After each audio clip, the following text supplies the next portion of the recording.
ইনগ্রেডিয়েন্টগুলো দেখে নিই। ছোলার ডালটাকে আমরা সোক করে রাখবো বেশ কিছুক্ষণ আগে। তার সাথে লাগবে আদা, কাঁচা লঙ্কাটা এখানে আমি নিইনি, গোটা জিরে কিছুটা ফোড়নে দেবো এবং কিছু বাকি এগুলো আমি সব শিলে পিষে নেব। টমেটো আর দুটো বে লিফ মানে তেজপাতা। চলিয়ে আমরা এগোতে থাকি, চলুন রান্নার দিকে। ছোলার ডালটা আমরা ভিজিয়ে রেখেছি, এটা মিক্সিতে পেস্ট করে নেব একটা কাঁচা লঙ্কা আদা দিয়ে আর একটু হিং মিশিয়ে। আর এটা দিয়ে রান্না হবে। জিরেটা কিছুটা ফোড়নে দেব, বাকিটা জিরে আদা গোটা ও গরম মশলা আর শুকনো লঙ্কা এটা আমি বেটে নেব টমেটোর সাথে। আর লাগবে তেজপাতা। চলুন এবার যাই রান্নার দিকে। ডালগুলোকে আমি দিয়ে নিলাম। এবার দেব একটা লঙ্কা, এক টুকরো আদা,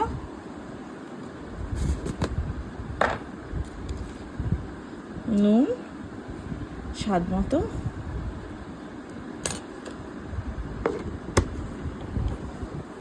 এক চিমটি হিং, এইটুকু হিং। এবার সামান্য জল দিয়ে এটাকে আমরা পেস্ট করে নেব। মশলাটা পিষে ফেলেছি, দেখুন। ছোলার ডালটা দিয়ে দিয়েছি, হলুদ মিশিয়ে নিচ্ছে।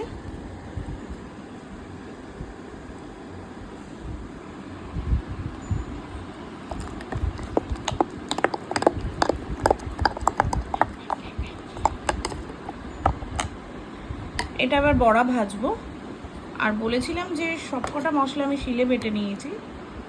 এটা হচ্ছে গিয়ে সেই জিরে আদা শুকনো লঙ্কা এবং গোটা গরম মশলার মিশ্রণটা। চলুন এবার দেখি আমরা রান্না কিভাবে করব। গ্যাসটা আমরা অন করে দিয়েছি, কড়াইয়ে তেল দিয়ে নেব।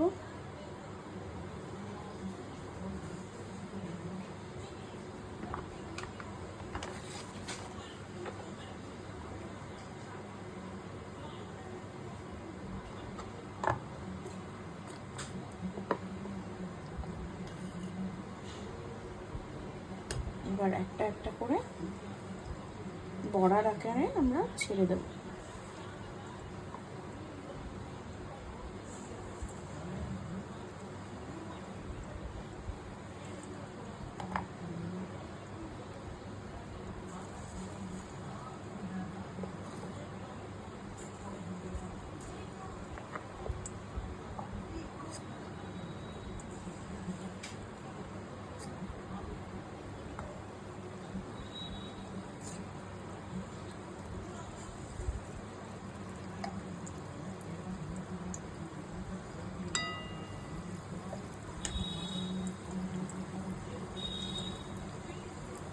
এভাবে আস্তে আস্তে আমি কিন্তু বড়াগুলো ভাজতে থাকবো। বড়াগুলো হয়ে গেছে এক পিঠ, আর এক পিঠটা আমি উল্টে দিলাম।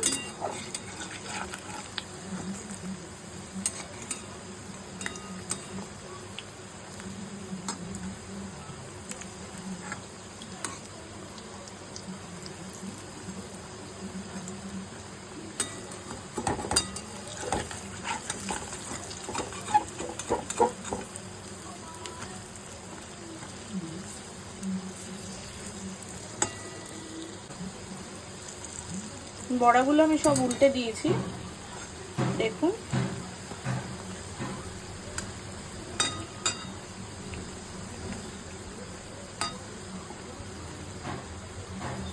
দু পিঠ ভাজতে একটু সময় তো লাগবেই।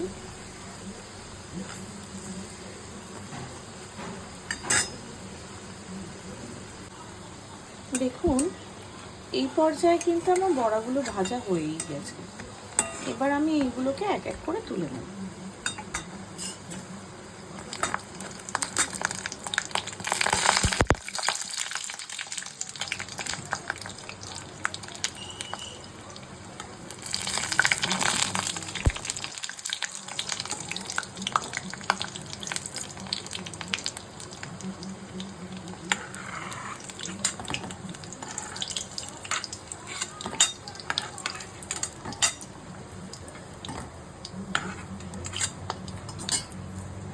অতটা তেল আমাদের লাগবে না, তাই আমি একটু তেল কমিয়ে নেব।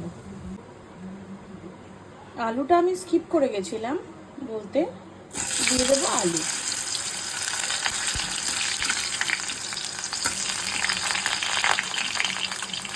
এতে দেবো সামান্য পরিমাণে হলুদ আর নুন, দিয়ে দিলাম নুন হলুদ, ভালো করে নাড়িয়ে দেব।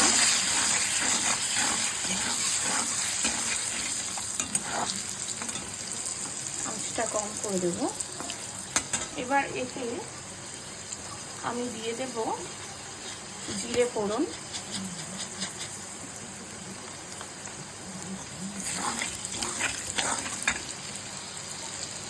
তেজপাতা, আর যে বাটা মশলাটা টমেটো কাটার সাথে ছিল সেটা পুরোটাই দিয়ে দেব।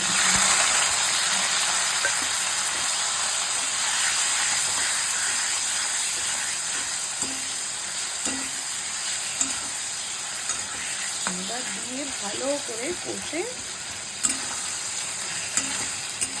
2 মিনিট ঢাকা দিয়ে দেব,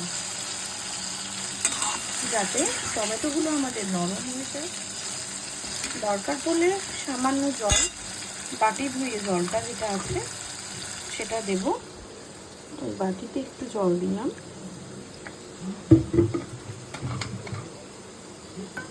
এই জলটাই আমি এখানে দিব। দিয়ে একটু কষতে দেব, আঁচটা আমি লো করে দেব আর ঢাকা দিয়ে 2 মিনিট ওয়েট করব। দেখুন মশলাটা কষে গেছে, মোটামুটি টমেটোগুলো গলে গেছে।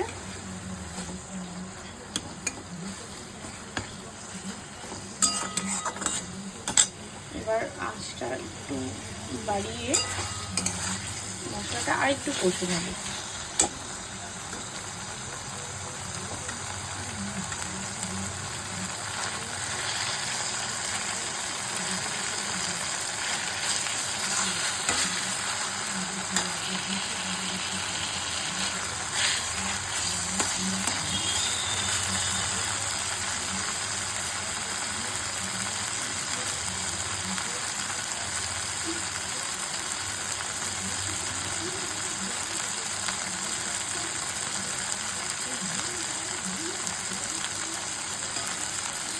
বড়াগুলো এবার ঢেলে দেব, দিয়ে এর সাথে কষিয়ে নেব।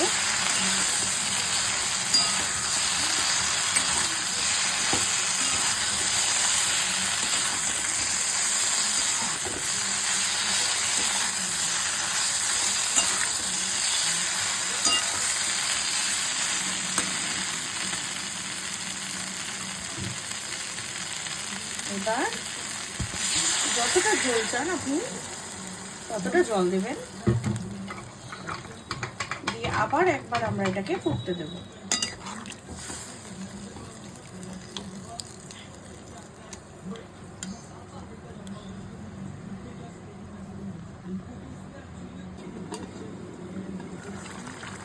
হয়ে গেছে আমাদের ছোলার ডালের বড়ার ঝোল। বড়াগুলোকে এবার আমি আলাদা তুলে রাখবো, নয়তো ঝোলগুলো সব শুষে থাকে। খাওয়ার সময় আমরা ঝোল আর কিছুই পাবো না।